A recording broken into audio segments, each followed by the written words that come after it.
I would love to recognize this preseason as the Nwaneri preseason. Everybody got to know what he's all about, all his quality, all the brilliance that we knew he had from the academy, and I think he really showed that this preseason. So I'm just going to be analyzing his performance, what I saw from him, and a couple of bits, that maybe you have missed. But before I begin, as always, please smash the like button, smash the subscribe button, and turn on those notifications. It will be greatly appreciated. And just one more thing, if you aren't following my Twitter, make sure you go and do that. I want to connect with you guys, and I feel like it's a great place where we can just chat if you want to talk about some football stuff.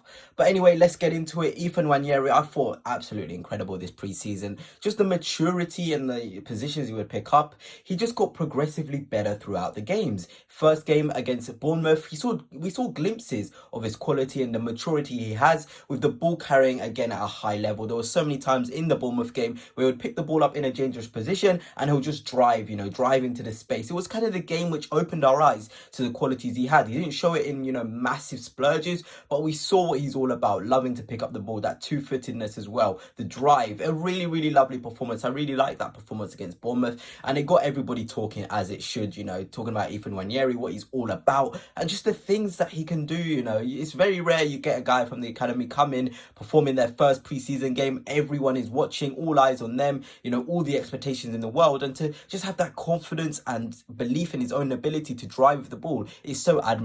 And I'm just a massive fan of Nwaneri's mentality first and foremost. I think that first game against Bournemouth just showed how his mentality is. He just wants to keep on driving, keep on learning, wants to try things. He doesn't really care if he loses the ball. It's all about showing his ability, and it's very rare players come up from the academy and have this knack of keeping on going. So I thought Bournemouth was a really, really, really nice performance from him. So I think that was where we got to see Nwaneri and the sort of potential that he has. Then we go on to the Manchester United game, and this is where I call it the controlled and composure game. It was absolutely, beautiful to see how he played in this game. So much maturity. About the Bournemouth game was about showing off his ability, driving, trying new things, but the game against Manchester United was just all about his ability, what he's got, the confidence he has, the final third, the picking up the pockets of space. We saw that so much. He played a lot of that game against Manchester United, and his quality was all for us to see. He was dropping deeper to receive the ball, confident in the build-up phases, then in the higher, the final third. I think that's where he's most effective. I kind of, looked at the game and I was thinking about Nwaneri. Where is he most effective? Is it in the build-up phases? I wouldn't say so. Is it in the final third when you tell him, look at the space in front of you, you create, you pick the right option? I think that's where he's so good. His underlaps, his overlaps are really, really good. I remember when I was analysing the game against Manchester United, I was like, this kid has basically fixed our left-hand side. He made our left-hand side look so menacing. I think we had Trossard on the left wing, Zinchenko at left back, and he made it work. That's something that didn't work all season. And Nwaneri, the young boy, 17 years old, just comes in against Manchester United. These are no pushovers. They're a really, really, high quality opposition. He just makes that position look so easy, connecting the dots from the left back to the forwards. He was really linking the play, and I was just so impressed with how he played against Manchester United. And he got that assist, of course, to Gabriel Jesus. Was it offside? I do not care. It's all about that initial movement, getting into that area, then a quality ball across the box.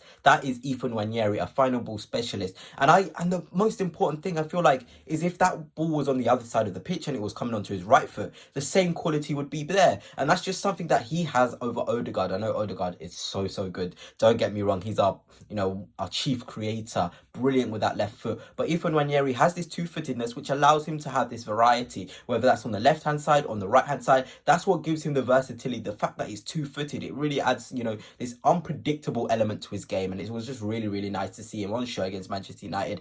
His pass accuracy really good. He's driving really good. He sat Casemiro down a couple of times in that Manchester United game. And I feel like this was the game where we were like, okay, we saw what you can do against Bournemouth. You're really good. You're really confident. You want to show people what you're about. But how about a top opposition like Manchester United, where we have the ball, you need patience, you need maturity. Are you able to perform again? Are you able to perform when there's limited space as well? Because United love to close the spaces, and he certainly did. He was picking up nice pockets of space. He was receiving the ball in deep areas, and defensively as well. That's one thing I want to note as well. Nwaneri was absolutely incredible defensively. I saw him getting back so many times, saw him defending spaces. I was like, wow, this kid is absolute quality, the way he's getting back into positions, because that's what Mikel Arteta loves to see. His left centre mid is 8. You know, it doesn't matter who you are, how good you are as an attacking player. If you can't do your defensive stuff, he doesn't care. You're out the team. But Nwaneri was getting back, helping Zinchenko. Knew Zinchenko could struggle defensively. He was like, okay, I'm going to help out. I'm going to get back. I'm going to, you know, try and improve this left-hand side, you know. And that was really, really admirable. And I was so proud to see him doing that side of his game, because as a youth player, you can be so excited, use too much energy going forward and not come backwards. But that was an Nwaneri, a really, really, really good performance from him against Manchester United. Then we have the Liverpool game, the kind of this small cameo. But again, this was a game where I was like, Nwaneri, you've only got a couple of minutes to show what you've got.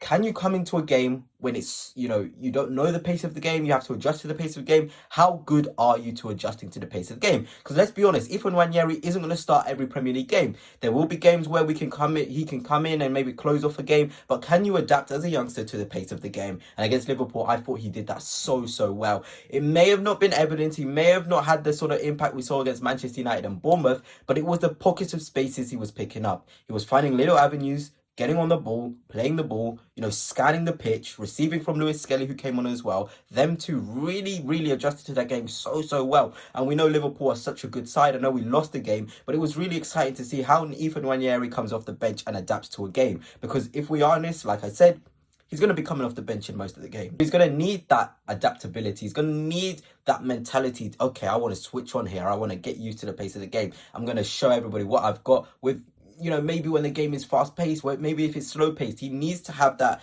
you know, versatility to adjust to the pace of the game. And I feel like Nwaneri certainly did that against Liverpool. So when we're looking at those first 3 performances from Nwaneri, you got the Bournemouth game, show your ability, show how good you are, drive with the ball. Brilliant. Then you've got the Manchester United game, the composure, the control, the assist. Every part of this game, the defensive part of the game was there. Then you've got Liverpool, a small cameo. Can you adjust to the pace of the game? He certainly did. Look controlled and confident. What you love to see. Then let's get on to the Emirates Cup games, where we didn't really get to see a lot of him. But again, I mean, Bayer Leverkusen, he had such a fantastic impact in that game. Picking up pockets of space again, driving, making some mistakes on the ball in the build-up. But that's to be expected, you know, coming onto the game. You know, you're excited. First Emirates game in front of the crowd. Can you perform? But I don't even want to talk about that. I just want to talk about how he again picked that pocket of space, passed to Saka. Saka took on his man, put it in, Havertz scored. That is what I love to see from a youngster. Can you come into the game again? Can you adjust to the pace of the game? Can you get on the ball? Can you be confident? Can you pick the right decisions? Nwaneri did all of that for that goal. And I feel like that's where I say he's the perfect final third player. He's a killer in that final third with his two-footedness, with his decision-making. He can really, really kill our opposition. So I was so impressed by how he adjusted to that game, how he got involved, the spaces he was picking up, the defensive positions he was picking up. Because the pace had slowed down against Bayer Leverkusen when he came on, but he injected that little bit of pace before the goal, and we scored. And it was a really, really tidy goal. And it was all about, you know, Nwaneri picking up the space, driving with the ball, and finding Bukayo Saka. Just a really, really nice performance. And then, of course, Lyon, the final game of the pre-season. Not a lot of minutes for him there, but again, you can just tell somebody who's confident. He did a lot more, you know, coming towards Raya, picking up the ball deep. Something we've expected from Odegaard. I know I've made a video on this before. We have the centre-backs that split, then the two, you know, a number 8 and the central defensive midfielder will come on the edge of our box and we'll try and play out. Nwaneri was doing that. Sometimes he got caught again, but it's that confidence to keep on going, keep on trying, keep on asking for the ball in that position. It's really difficult. You can shy away, but that's not Nwaneri. And of course, he had this really nice burst of pace in the game as well. Just a reminder of his ability. Drove with the ball. Maybe he could have got a shot off, but, you know, it's coming into a game. He's a bit cold there. You know, it's hard to adjust to the pace of the game, although I said he did it really, really well. But again, a really nice performance there to cap off an excellent pre-season. But anyway, guys, that's it for now. Let me know your thoughts on the pre-season. How good was Nwaneri? I want to do one on Lewis Skelly as well, who I thought was absolutely incredible. But until next time, guys, peace.